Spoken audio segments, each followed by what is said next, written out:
Assalamualaikum dan selamat pagi Nazraman dan Hazrina Kasih menemani anda 9 hari bulan Mac 2023 di MHI. Dan pengisian kita pada pagi ini menarik tentang kesihatan dan juga tentang suatu gejala yang semakin menular di Malaysia.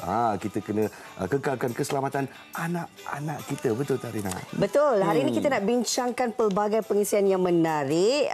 Dah sarapan ke belum penonton-penonton kita ni?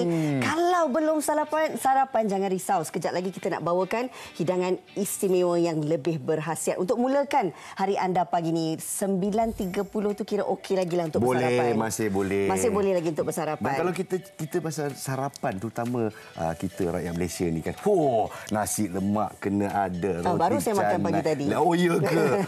Itulah dia. Inilah lumrah kehidupan kalau hidup di Malaysia. Kalau sarapan tu pelbagai pilihan yang kita ada. Tapi adakah ia pilihan yang berkhasiat dan memberikan anda tenaga yang cukup untuk melalui sepanjang hari?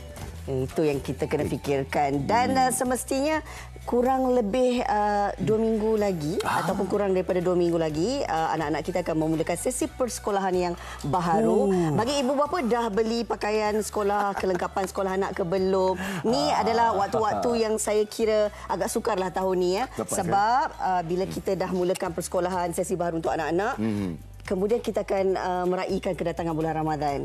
Dah kena buat persiapan raya. Mencabar dari segi kewangan ya. Mencabar dari segi kewangan. Dan kalau kita kata 2 hari lepas lah kita baru diwar-warkan, kos untuk bawa anak balik ke sekolah telah meningkat 30%. Jadi kita pantau. Apa lagi kita harus pantau? Nak beli baju sekolah hari ini, kita tengok cuaca dulu. Tengok cuaca dulu. Tengok tempat anda hujan ataupun tidak. Kena sediakan payung ataupun tidak. Jadi di Kuala Lumpur nampaknya semua alhamdulillah terang benderang. Tapi di Kuching, Sarawak hujan pada pagi ini. Kota Kinabalu pula semuanya selamat walafiat, semuanya terang benderang. Dan di sini mungkin kita expect hujan pada waktu pagi ini di Kota Baru dan Kuantan ya.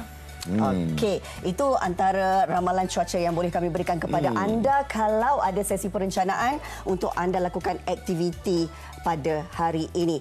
Nas, seperti yang kita janjikan dengan penonton MHI pagi ini, kita nak bawakan mungkin berbeza sedikit sarapan pagi ini. Kami nak mulakan hari ini dengan sarapan yang berkhasiat bersama dengan dua coach kita. Nampak sihat dan bertenaga hari ini sebab dah makan sarapan berkhasiat. Itulah dia, kita masih lemah-lemah gemalai kat sini. Apa yang nak dimasakkan oleh Coach Nazrul Rahim Omar di Facebook, dikenali oleh Coach NRO. Gitu. Dengan Coach Maria yang ada di sini. Apa khabar? Unik nama Coach Maria. Tak, sebab saya tahu muka dia macam Angel Di Maria yang pemain satu masa dahulu Manchester United lah. Satu masa dahulu. Okey. Sekarang ni cerita pasal makanan Kita tak nak tahu sarapan hari ini saya nampak macam mudah dan pantas Coach.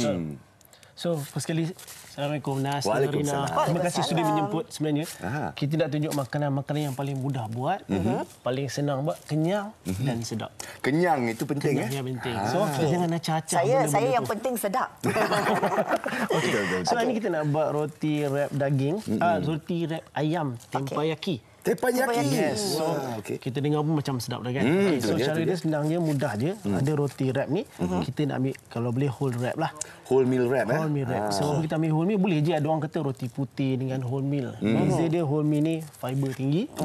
And then dalam masa sama dia punya glycemic index pun rendah. Glycemic rendah dan serat dia tinggi Betul. So, untuk orang kecil manis ni paling terbaik lah. Alright. Dan orang nak diet especially mengenyangkan. Bagus. Alright, so sebelum tu saya tunjuk dulu yang kita ada ni ayam. Kita punya ayam tempayaki tadi. Sebenarnya ni mudah je. Saya memang gunakan ayam sebab dia ni term effect food. Dia antara pembakar kalori yang tinggi. Ini kalau kita tengok, Coach memang dah masak terlebih dahulu ayam ni. Tapi bagi mereka kan mungkin nak tahulah antara teknik yang mudah sebenarnya untuk masak ayam tempayaki ni. Betul. Okey, bagaimana caranya? Mudah, senang dan handsome sebenarnya. Cantik pun ya. Cantik pun ya. Satu, ayam ni saya memang grill. Saya pakai dada ayam. Ayam ada 20% amino yang kita perlukan untuk protein build. Dalam masa sama saya guna kicap Kikoman. Kikoman. Kicap kalau sushi itu orang tahu kan. Lepas tu saya guna juga mushroom seasoning. And then benda lain yang saya guna butter. Kita ambil bau sikit. Ada black pepper. Ada black pepper betul. Ada pada itu semuanya fat benda natural. So kita gabung dengan telur. Okey, telur ni pun ramai orang dia tak suka asingkan putih, sekejap dia asingkan kuning. Kalau saya bubur je dua-dua ni tak ada masalah. Tapi sebab katanya kalau kita lihat sebenarnya putih lebih orang kata berkhasiat berbanding dengan kuning. Betul ke? Dari segi protein lah. sebenarnya kalau ikutkan putih tu protein, Ya. kuning tu vitamin. Okey. Kalau boleh makan je semua. Kita teruskan. Teruskan Sambil tu borak-borak tu. Sebab kita jadi coach ni dia jadi chef. Tapi saya share je. Right? Okey. Saya sambil-sambil siapkan tu kan, kita nak tahulah. Memang sarapan ni kita tahu kita nak yang sedap dan juga mudah. Ini salah satu caranya. Tetapi bagi mereka yang bekerja ataupun kita yang bekerja ni, kadang-kadang inilah antara kekangannya kan. Betul. Bolehkah kita siapkan atau kita prepkan pada waktu malam? Betul. Okey, kalau tanya pendapat saya, mesti kena prep. Ini adalah preparation yang kita kena buat. Sebab kalau nak sihat, kita kena tahu tak ada siapa akan bertanggungjawab dengan kesihatan kita. Kalau kita masuk hospital lah, contoh ni sebenarnya simple lah. Yang saya buat, kita dah masuk semua benda ni. Tomato salah satu antara benda anti-cancer. Especially bahagian perut. Saya akan masuk benda ni. So saya gabung benda ni, mudahkan. Kita tak perlukan sebarang sos, coach? Tak perlu. Sebenarnya sos sebab apa? Dia banyak gula. Gula tu adalah penyebab ramai obesiti hari ini. Sebenarnya kita dah berbawang. Bawang adalah pemanis semula jadi yang paling best. Dan dia pun antara fat benda natural lah. Sebab sini kalau rakyat Malaysia ni, dia dah ambil mayones, dia dah ambil sos dia. Cheese lele. Cheese lele. Aduh, terasa pula. Tapi itulah dia kita rakyat Malaysia kan. Siapa makan cili dia rasa pedas, Rina. Betul. Oh, dia kena potong macam tu baru dia dapat red cantik. Tak pernah cuba? Boleh cuba hari ini ni. style yang baru. Ini antara seni-seni yang kita buat. Walaupun nampak macam tak berseni, tapi inilah rap. Nampak macam banyak, kenyang. Sedap dan kenyang. Dan yang penting semua kumpulan makanan ada di sini. Betul tak, Coach Maria? Betul. Okey, saya nak menyusul ke sana. Baik, silakan. Maria. Jadi kalau ini tadi makanan dah Betul. kita siapkan. Apa pula hidangan minuman kita hari ini, coach? Minuman kita hari ni kita ada green tea lemon honey lemon. Green tea honey lemon. Green tea honey lemon. Okey. Pelik sikit terus. nama dia. Okey, so ini kita dah rinikan ya. Air semua dah masakkan lah. Tanpa gula atau dengan gula? tanpa gula. Tanpa gula. Untuk Rina tahu juga green tea pun merupakan salah satu antioksidan, anti-cancer. Itu yang bagus lah. Jadi kalau bagus kalau kita amalkan green tea ni. Betul benar. Kita benar tahu juga green tea ni sebenarnya dia ada kafein. Kafein tu merangsang adrenalin bagi orang yang nak bekerja waktu pagi tu. So ni antara benda yang bagus lah. Jadi pada secangkir kopi mungkin kita tukar kepada green tea. Itulah dia. Mungkin saya pun nak ambil pedoman dari sinilah. Dan apa yang kita letak ni madu ya? Betul. Kenapa madu Tak dan kira bukan lah gula apa yang jenis biasa? madu punya. Okey, betul. Madu kena ambil madu yang betul-betul high quality madu lah. Bukan madu yang kat kedai pasar raya sebab kita takut ada gula. So madu ni sebenarnya tujuan madu ni ialah satu, dia merupakan salah satu thermic effect food juga, pembakar kalori juga sebab dia bersifat panas dan sama-sama dia ada vitamin dan dia merangsang imun badan. So orang yang ada penyakit mereka kena minum benda madu ni. Kebaikan gula Jadi gula madu Adakah disangka minuman manis. ini boleh diambil setiap hari ataupun sebenarnya ada limitasinya? Tak ada masalah untuk minum pagi-pagi sebenarnya sebab ni antara perangsang. Kita kena tahu kita nak mencegah lagi baik daripada merawat. So kalau boleh kita elakkan dengan benda yang sihat. Senang, sihat, sedap. Itu penting. Triple S, senang, sihat dan sedap. Jadi kalau kita nampak di sini, boleh jemput rasa. Okey, saya dah expect ni. Dia lah ambil rap, dia lah ambil madu minuman. disangka manis. Sedap ke? Manis lagi rasa kesihatan. Itulah dia. Ini kalau panas-panas ni best ni. Sedap, betul. Dengan sari limau yang memotong lemak orang kata kan. Lepas tu dengan gula madu, kita guna madu dan kita gantikan gula. Gula ni sebenarnya perosak untuk badan kita. Ingatkan datang sini dapat minum.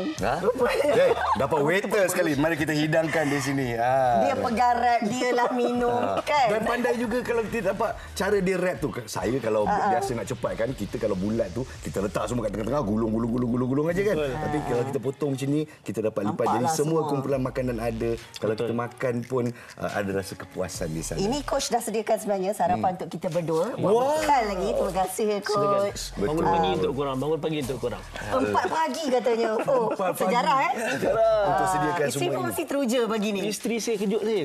Wah, itulah dia untungnya kalau boleh sang isteri. Kalau bangun pagi-pagi kita sediakan semua ini. Dan pagi-pagi kita roll dan kita siapkan saja ya. Betul. Jadi sekali lagi kita ucapkan terima kasih kepada Coach Maria. Coach Maria.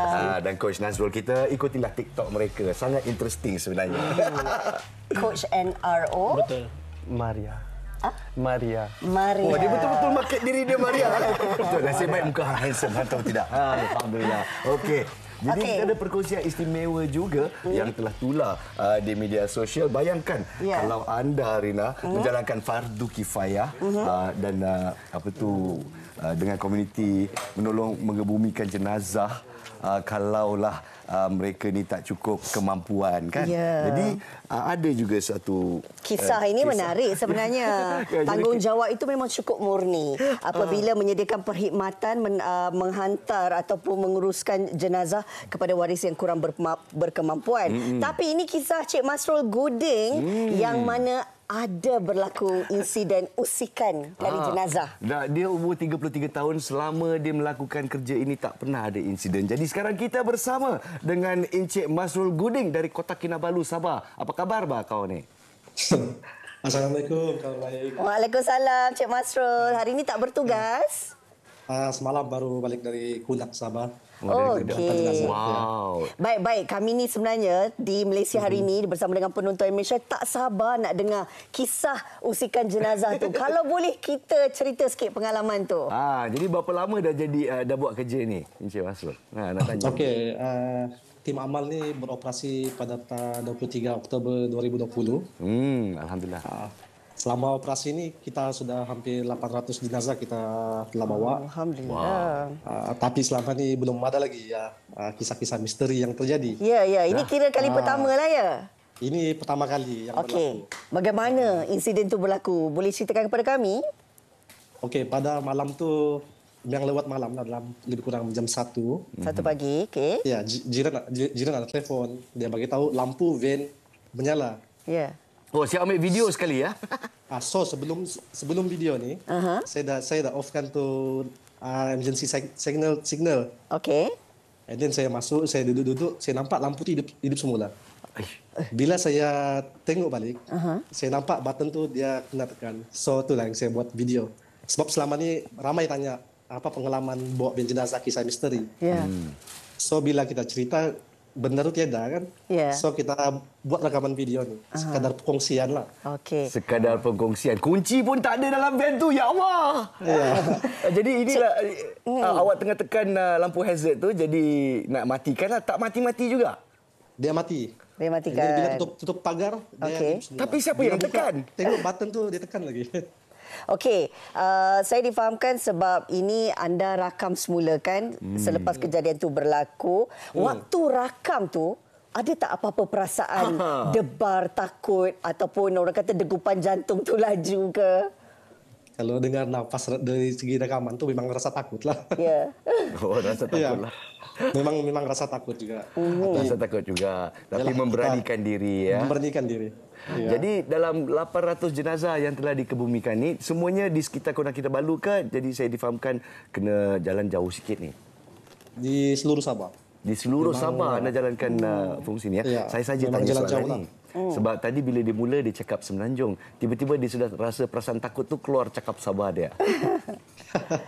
Baik, kalau bercerita pengalaman kan Cik Masrul sendiri menguruskan jenazah ini, tentu ada banyak pengalaman memandangkan lebih 800 jenazah yang telah pun diuruskan selama ini kan.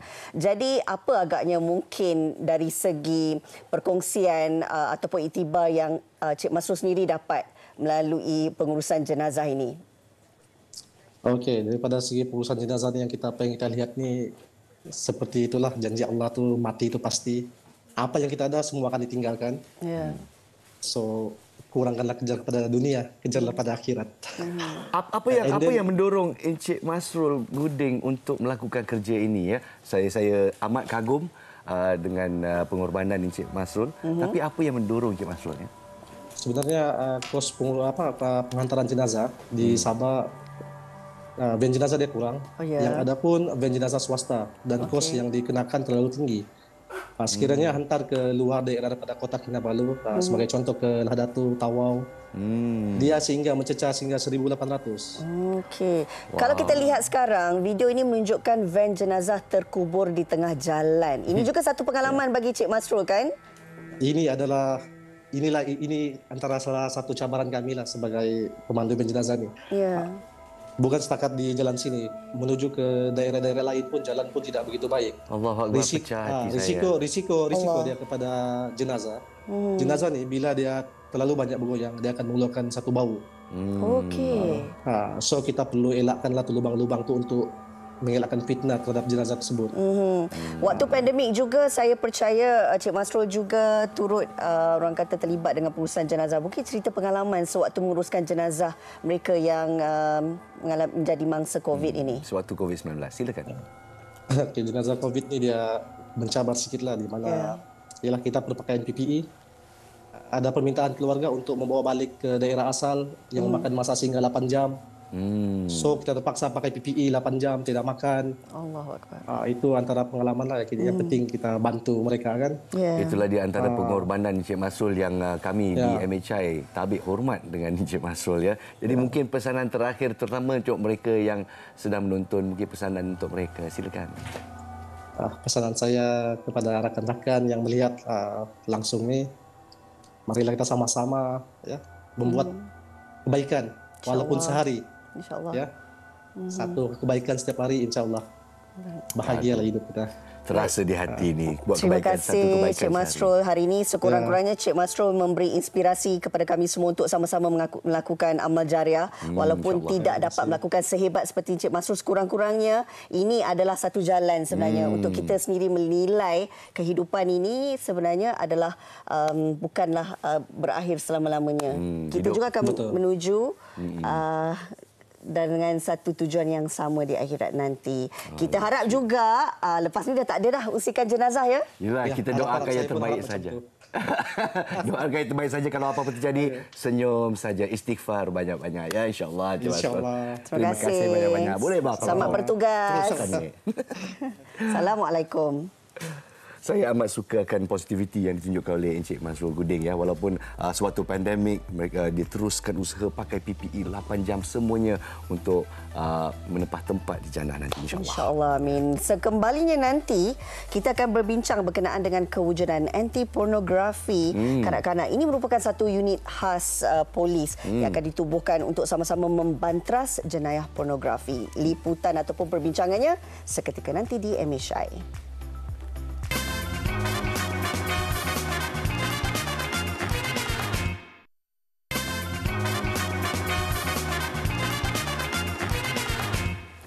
Alhamdulillah, terima kasih kerana masih bersama kita di MHI. Rina dan Nazrul Rahman menemani anda pada pagi ini, dan diskusi kita pada pagi ini agak berat juga ya. Kita akan diskusi tentang kewujudan unit anti pornografi kanak-kanak yang diletakkan di bawah jurisdiksi D11 ditubuhkan khusus untuk membantras aktiviti pornografi kanak-kanak di bawah naungan Polis Diraja Malaysia. Alhamdulillah, ini yang satu gerakan yang saya sangat tunggu-tunggu sebagai seorang bapa ya. Dan pastinya kita nak tahu perkongsian lebih lanjut berkenaan dengan isu yang saya kira semakin serius di negara ini. Tapi sebelum tu kami nak bawakan dulu laporan berkenaan dengan topik yang akan kita bincangkan. Saksikan. Kementerian Komunikasi dan Digital KKD meneliti keperluan meminda Akta Komunikasi dan Multimedia 1998 bagi melindungi golongan wanita dan kanak-kanak daripada dianiaya dengan gejala serangan seksual di dunia maya. Pindaan itu selaras dengan pengumuman Perdana Menteri dalam pembentangan bajet 2023 Datuk Seri Anwar Ibrahim. Penubuhan unit khas ini adalah di bawah bahagian siasatan jenayah seksual wanita dan kanak-kanak D11 untuk membantras aktiviti pornografi kanak-kanak. Sejauh manakah kita semua mengambil tahu tentang kewujudan anti pornografi kanak-kanak ini seperti pedofilia yang berlaku dalam kalangan masyarakat? Ini antara respon orang ramai.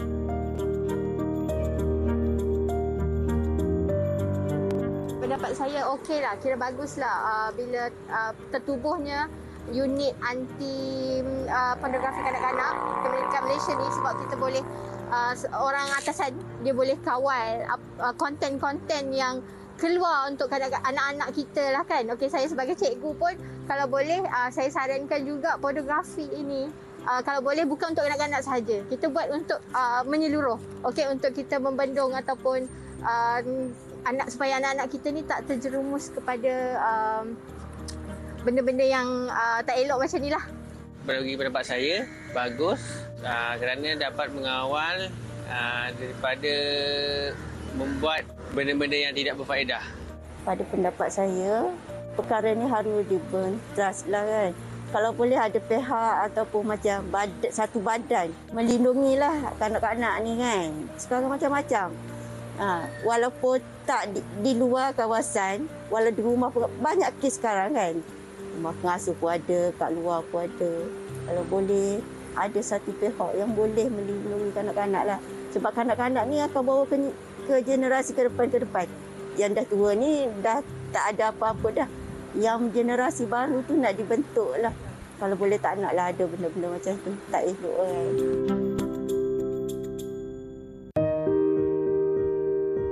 Kalau ada anak kecil, kurangkan post di media sosial. Saya akan sentiasa pantau lah apa yang konten-konten sekarang ni kan. Sebab kita tak boleh nak elak sebab gadget tu sekarang kan memang dah jadi macam benda yang memang orang selalu guna. Even kanak-kanak sekalipun orang akan guna. Okey, so kalau bagi saya memang akan memantau apa yang setiap aktiviti yang dilakukan. Kewujudan unit anti pornografi kanak-kanak ini diharapkan dapat membantu membanteras aktiviti sebegini selain bekerjasama dengan pelbagai agensi untuk mencari pelaku yang terlibat dan tidak terus berleluasa. Jadi syukur Alhamdulillah seperti yang dibentangkan oleh Perdana Menteri yang ke-10 sewaktu Belanjawan 2023 bahawa bahagian siasatan jenayah seksual wanita dan kanak-kanak inilah dia D11 akan bertindak lebih agresif dan unit istimewa akan diwujudkan untuk membanteras inilah dia dipanggil unit anti pornografi kanak-kanak. Ni statistik yang saya nak kongsi yang mungkin akan membimbangkan Rina juga ya. Statistik dari Polis Diraja Malaysia tahun 2018 ya, 17,330 alamat IP iaitu alamat digital yang unik ya, memuat naik dan memuat turun pengisian amangan seksual kanak-kanak. Dari maknanya lebih daripada 17,000 komputer ataupun peranti yang memuat naik atau memuat turun benda-benda yang tidak senonoh ini, yang menjengkelkan ini dan tiada tangkapan dibuat. Kenapa begitu? Jadi untuk saya seorang bapa, syukur kita di unit terbaru ini ya. Alhamdulillah. Dan pastinya kita nak bincangkan lebih lanjut bagaimana unit ini boleh membantu. Kita akan bersama dengan dua tetamu istimewa kita. Elok saya perkenalkan di sebelah saya Puan Monadin, penasihat kehormat Kelab Wanita Ikon Malaysia KWIM, juga merupakan seorang aktivis yang kini sangat aktif ya. Terima kasih Puan Mona bersama kami. Juga kita bersama dengan Cik Firdaus Arsyad, aktivis juga pensyarah pendidikan awal kanak-kanak. Terima kasih. Okey, kita nak bercerita berkenaan dengan kewujudan unit anti pornografi kanak-kanak. Saya percaya ianya akan ditubuhkan. Kita melihat bahawa isu ini semakin serius dan tidak mustahil ianya boleh berleluasa. Pandangan Cik Firdaus sendiri tentang unit khas ini. Pada pendapat saya, bagus sebenarnya. Kalau ikutkan kita dah patut ada unit ni lama dah. Lama dah kan. Sebab kita bila cakap pasal unit ni, dia selalu akan fokus kepada konten di sosial media. Sebab itu adalah platform utama di mana perkara-perkara ini tersebar dan digunakan dan juga disalahgunakan. So maknanya kalau ada unit ni memang baguslah, maknanya boleh pantau. Cuma cadangan saya, unit ini patut ada interagensi punya bantuan. Maksudnya daripada agensi-agensi lain termasuk Kementerian Wanita, JKM dan KKMM. Sebab konten, kita nak cakap pasal konten yang tersebar ni, perlu ada ramai pihak lah yang terlibat. Kita akan cerita tentang penggelingan tenaga daripada NGO dan juga badan-badan kerajaan ya. Tapi di sini mungkin para penonton nak tahu di luar sana, apakah modus operandi mereka yang mempunyai selera yang begitu luar biasa ini ya. Jadi daripada pengalaman Puan Mona sendiri, apakah di antara modus operandi mereka ini? Saya sendiri akhir-akhir ini bila saya bergerak cergas dalam kes-kes yang melibatkan kanak-kanak, kebanyakannya adalah penderaan ataupun abuse. Tapi ada 1-2 cases juga yang telah dibawa ke perhatian saya, kes-kes yang melibatkan penderaan seksual kan, yang juga ada melibatkan pornografi.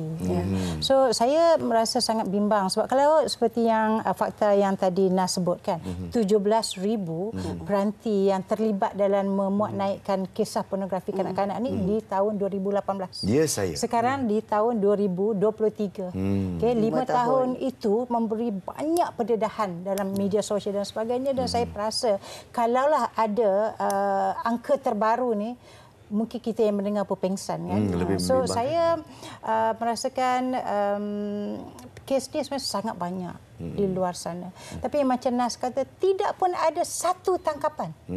Daripada 17,000 itu di tahun 2018, dan semestinya something is not right somewhere. Okay, something is not right somewhere. So bila idea ini ditubuhkan, sebenarnya orang seperti kita, aktivis-aktivis yang melibatkan kanak-kanak, sangat bersyukur, sangat happy. Tapi saya merasakan dia bukan hanya memerlukan kerjasama interagensi seperti yang saudara Fidal cakap tadi kan.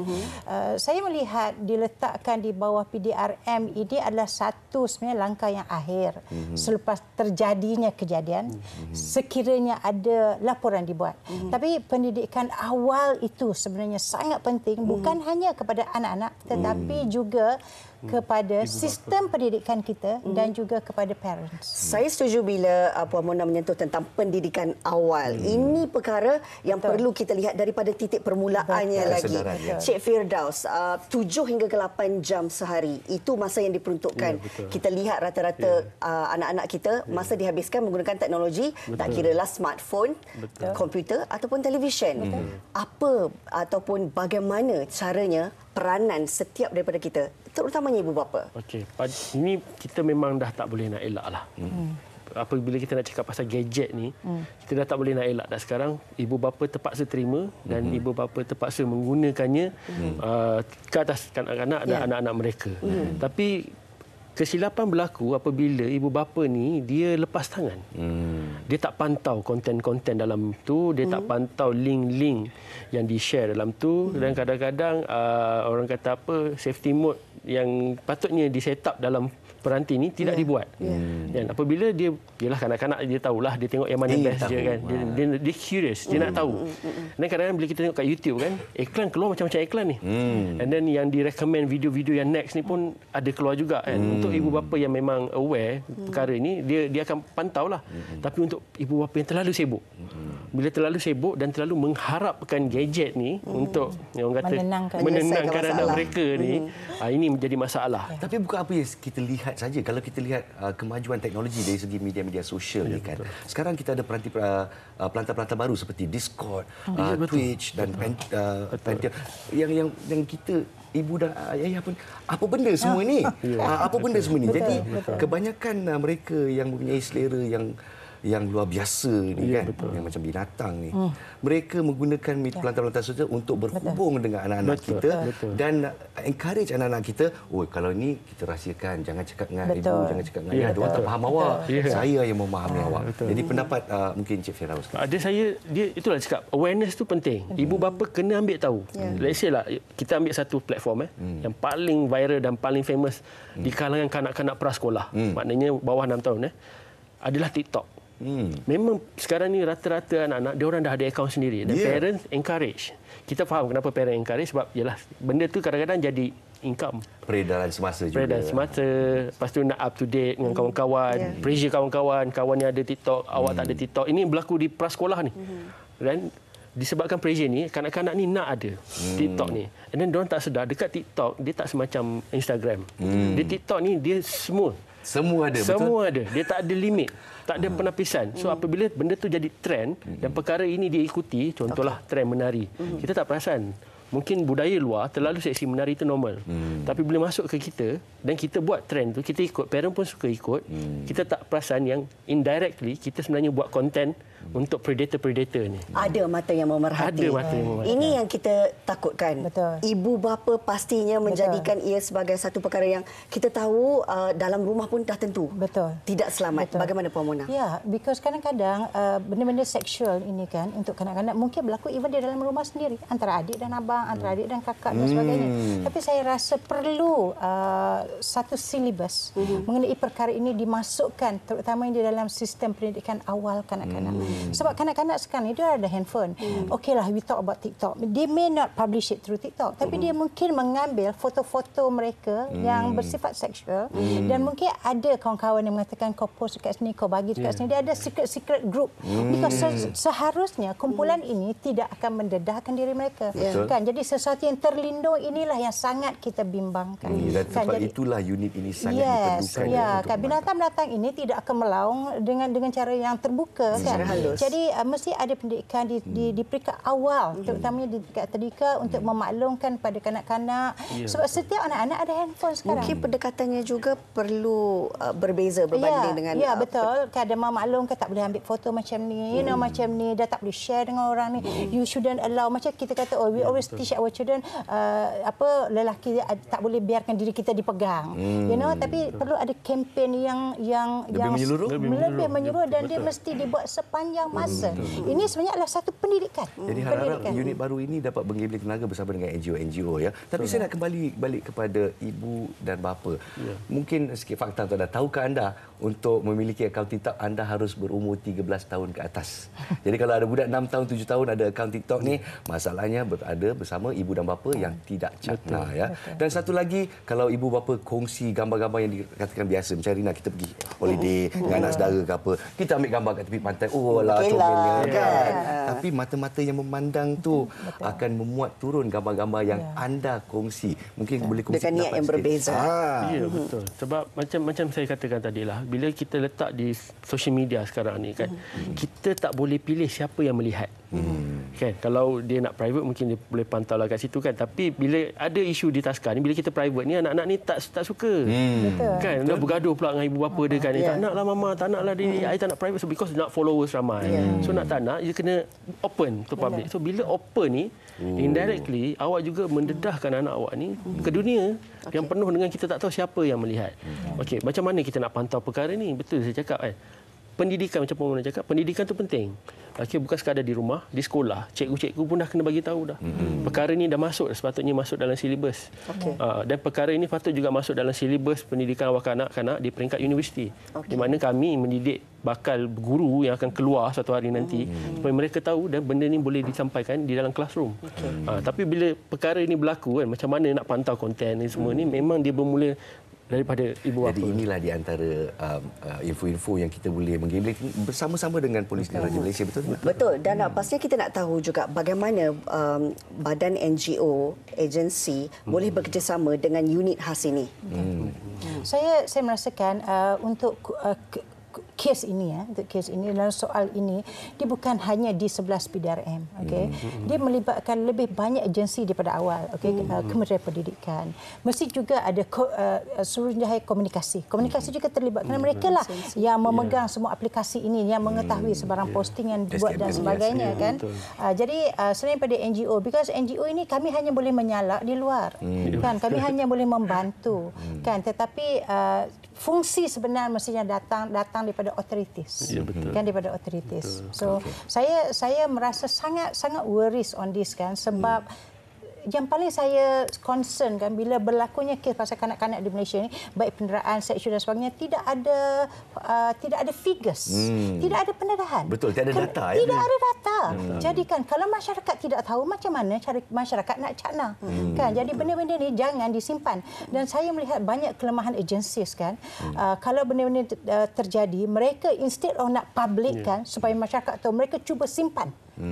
Cuba simpan. You bercakap banyak kan, you kena saman. Betul. Okay, menteri ni marah. Betul. Benda ni tidak betul. Kenapa dikenafikan benda yang berlaku? Kalau benda ni terus diterlindung, dinafikan, macam mana kita NGO nak membantu? Sampai bila-bila tak ada kesudahan. Sampai bila-bila. Saya nak ambil daripada Puan Mona sikit. Kalau cerita pasal fakta, ini fakta yang tidak boleh dielakkan ya. Ini dia statistik daripada laporan UNICEF tahun 2022. Dia UNICEF baru sikitlah. Okay. Sekurang-kurangnya 4% pengguna internet kanak-kanak Malaysia antara umur 12 hingga 17 17 tahun pernah mengalami amangan seksual kanak-kanak di atas talian. Kalau kita buat caruman sikit, kalau 4% tu dengan nombor kanak-kanak, sekurang-kurangnya 100,000 kanak-kanak terlibat. Dan ini adalah hanya laporan yang telah dibuat. Bagaimana ibu dan bapa yang rasa malulah nak report semua ni.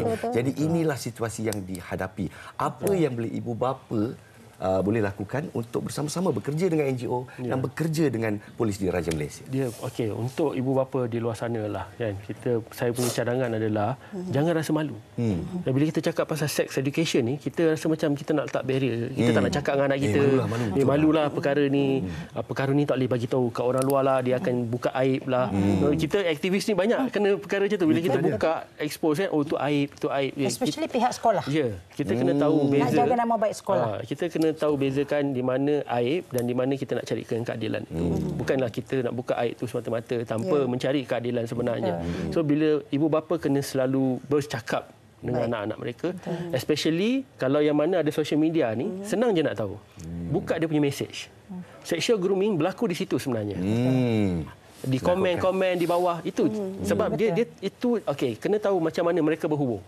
Bila ada Instagram, bila ada TikTok, okey, dekat mana mereka berhubung? Mereka akan berhubung di komen-komen dan di DM.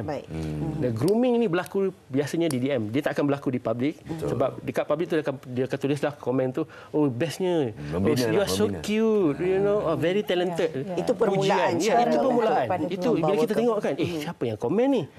Parents tak nampak. Ini semua pancing.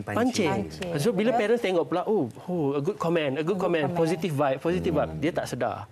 Perkara itu itulah titik permulaan grooming tu berlaku. Jadi apa kita boleh buat di sini adalah ibu bapa di luar sana harus canat, harus pantau jikalau anak anda berkecimpung dengan media sosial.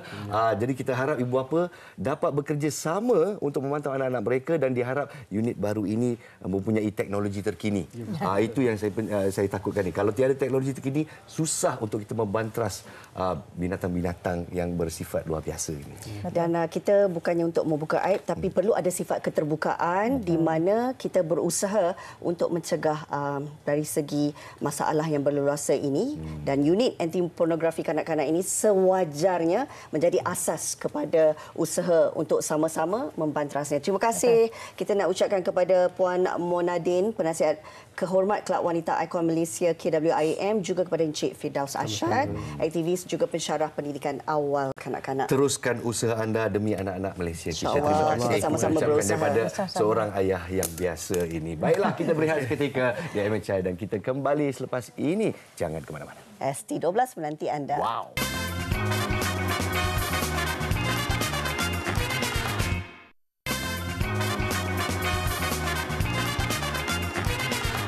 Terima kasih kerana masih bersama kita di MHI. Jikalau anda baru saja buka kaca TV ataupun peranti anda, kita bersama anda sehingga 10.30 malam nanti. Malam pula. Pagi, astagfirullahaladzim. Pagi lagi ya. Terus je masih pagi. Okey, kami sebenarnya, minta maaf nak terpotong pula ayat. Sila. Ini kita nak bawakan rangkuman luar negara. Antara yang menarik, Festival Bunga Api Tahunan Mexicans, Finland, Aurora Northern Lights, juga roket Japan musnah. Kita saksikan sama-sama. Kita saksikan rangkuman antarabangsa.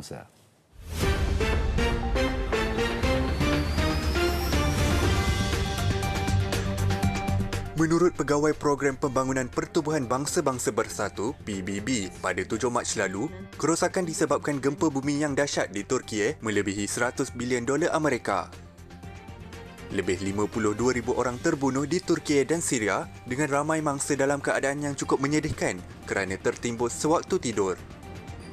Bank Dunia sebelum ini menganggarkan kerosakan Turki sekitar $34.2 bilion Amerika.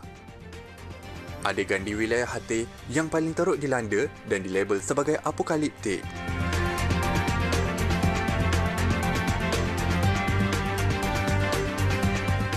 Jepun memusnahkan roket pengangkat sederhana baharu yang dilancarkan ke angkasa lepas pada 7 Mac lalu berikutan enjin peringkat kedua gagal dinyalakan. Roket H3 setinggi 57 meter bersamaan 187 kaki milik Agensi Penerokaan Aero Angkasa Jepun, JAXA, berlepas dari pelabuhan angkasa Tanegashima. Roket itu membawa satelit pemerhatian darat, pengurusan bencana yang turut dilengkapi sensor inframerah, eksperimen direka bagi mengesan pelancaran peluru berpandu balistik Korea Utara. Dikuasakan oleh enjin baharu yang lebih ringkas dan kos rendah, H3 direka untuk mengangkat satelit kerajaan dan komersial ke orbit bumi serta bekalan feri ke stesen angkasa antarabangsa.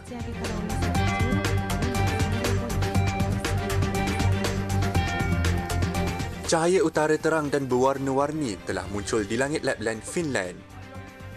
Aurora dalam beberapa warna dilihat menari di langit Tepasto, kira-kira 200 km di utara bulatan Arktik pada 5 Mac lalu. Beberapa malam sebelumnya juga, aurora di langit berhampiran Rovaniemi yang terletak di bulatan Arktik meletus 9 kali pada waktu petang selama 30 minit. Menurut jurugambar, setakat ini awal musim bunga 2023 paling luar biasa untuk mereka dan pelancong mengembara jauh ke utara untuk melihat cahaya aurora.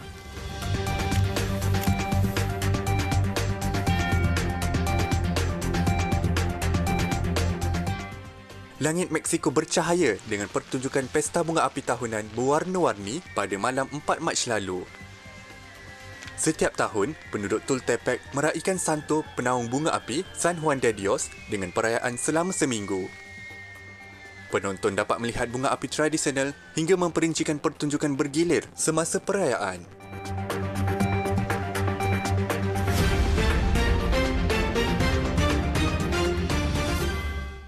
Baik, itu rangkuman berita luar negara. Ini kita nak kongsikan dalam negara. Saya tertarik dengan artikel di atas ini, penduduk wilayah persekutuan paling ramai kemurungan. Katanya 336,900 individu disahkan mengalami anxiety hasil saringan, masalah hubungan serta tekanan ibu bapa antara faktor utama. Sesuatu yang amat dibimbangkan ketika ini. Adakah anda juga murung?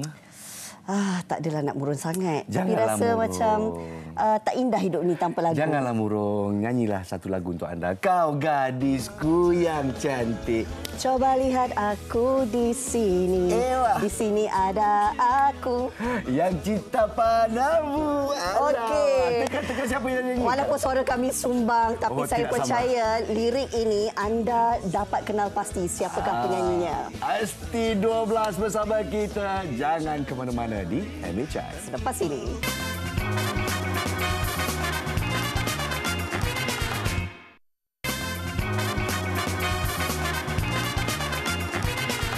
Okey, dah tak nak menyanyi dah. Nanti kena komen.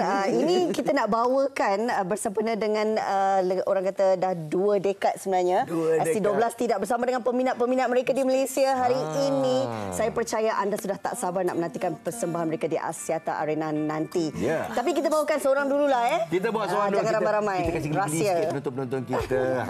InsyaAllah kita bersama dengan Pepep, iaitu ada salah seorang anggota utama ST12. Sejak 2004 ya, ST12. Pepep, apa khabar? Kabar baik. Baru sampai daripada lapangan terbang kan? Iya. Tadi malam baru tiba. Baru landing.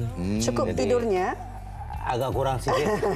Tak apa, ada cukup masa untuk berehat sehingga tanggal 11 hari bulan Mac. InsyaAllah. Jadi macam mana tergerak hati ni? 20 tahun lepas tu saya difahamkan jadi dengan Pepeng juga muka satu band baru ya. Yes. Dari sekarang kembali ke ST12 macam bila masa ni terjadi? Reunion. Ya, sebenarnya aku ke sini udah kali kedua. Kali kedua ya? Dulu promo Putih-Putih Melati. Okey. Ya, kita pernah jumpa dulu. Udah kali kedua apa ketiga aku lupa. So hari ini memang kita mau buat ST12 konser untuk reunian. Kita ada beberapa negara juga. Sudah Malaysia juga ada. Jadi ini merupakan satu persembahan buat ST12 buat semua peminat-peminat musik di Malaysia khususnya. Kalau kita lihat ini adalah undangan peribadi Charlie sendiri kan untuk ST12. Bagaimana mungkin perasaan apabila diundang kembali untuk sama-sama bergabung dan menghasilkan konsert yang saya percaya ramai peminat Malaysia nantikan. InsyaAllah. Ya, kita dari pihak ST12 pasti senang, happy. Dan sebenarnya ini juga memang kita udah punya plan untuk buat semacam konser ini di beberapa negara. Cuman yang spesialnya the first time kita lakukan di Malaysia pertama kali.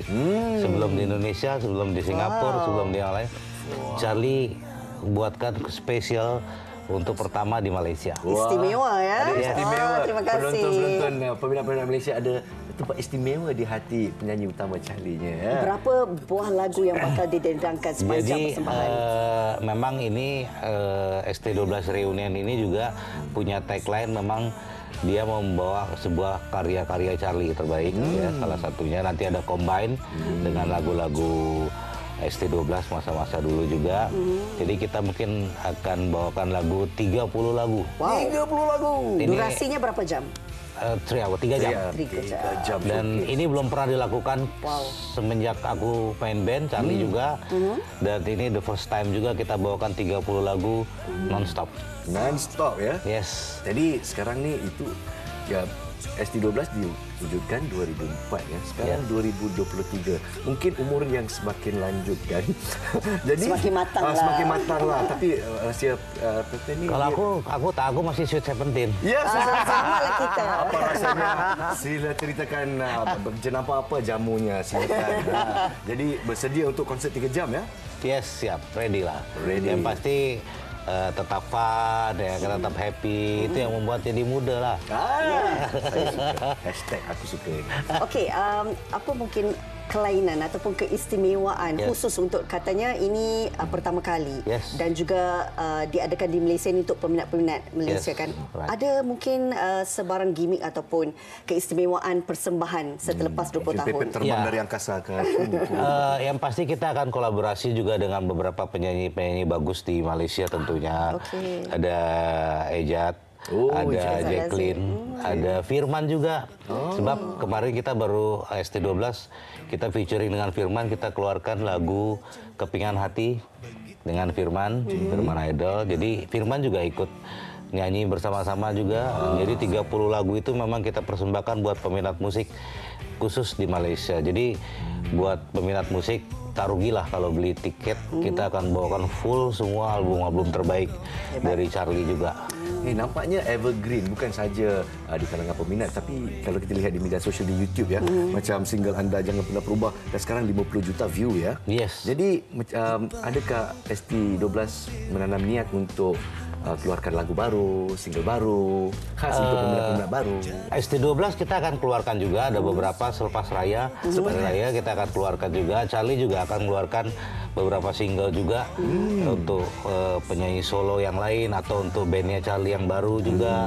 Jadi memang kita sudah prepare, cuman untuk saat ini kita lagi fokus untuk bikin konser 20 tahun Charlie berkarya ini. Dalam lagu dendangan ST12, kamu secara pribadinya lagu yang menjadi kegemaran? Yes. Oh, semua. Semua. Kalau saya pilih satu, kamu nyanyikan boleh ke? Semua. Khusus untuk peminat Malaysia hari Kita ini. tengok drama mendendangkan lagu. Kalau aku nyanyi semua pada lari semua. Jangan lari. Tak mungkin lari kerana semua menantikan persembahan kamu sebelah sini. Lagu aku cakapnya pakai drum. Sedikit saja belanja untuk lagu penonton. Lagu Putri Iklan. Putri Iklan. Chorusnya. Aku bergetar disentuh dia. Mataku terbang sampai ke langit. Iya, itu dia. Sambung. Dikenakan kita lah. Pepet terkenakan Rina di gelanggangnya sendiri. Alhamdulillah. Kata-kata untuk peminat ST12 di Malaysia. Buat semua peminat musik di Malaysia khususnya, jangan lupa datang konser spesial ST12 20 tahun Charlie berkarya. Kita akan bawakan semua lagu-lagu terbaik dari Charlie dan dari ST12 juga. So mungkin buat peminat mungkin nggak akan rugi untuk beli tiket, sebab kita ini the first time kita lakukan 30 lagu dalam 3 jam kita konser non-stop di Axiata. Kalau kamu mau tahu, ada peminat kamu di Malaysia hari ini, wartawan kami juga akan turut serta dalam konser tersebut. Nantikan. Sudah beli tiket. Katanya. Dia yang menjadi paling kuat. Jadi nantikan 11 hari bulan Mac di Axiata Arena ST12 in konser khas untuk peminat-peminat Malaysia. Okey, esok kita nak bawakan dalam soal wang RM500 dalam tabung KWSP juga lintas langsung Majlis Pernikahan Pengacara Malaysia hari ini. Yang Siapakah gerangannya? Siapa yang masih single, kita nantikan esok secara langsung. Kepada bakal pengantin kami, ini lagu untuk anda ya. Puspa dipilih. Puspa. Puspa. ST12. ST12 untuk anda. Silakan. Jumpa lagi. Assalamualaikum. Bye.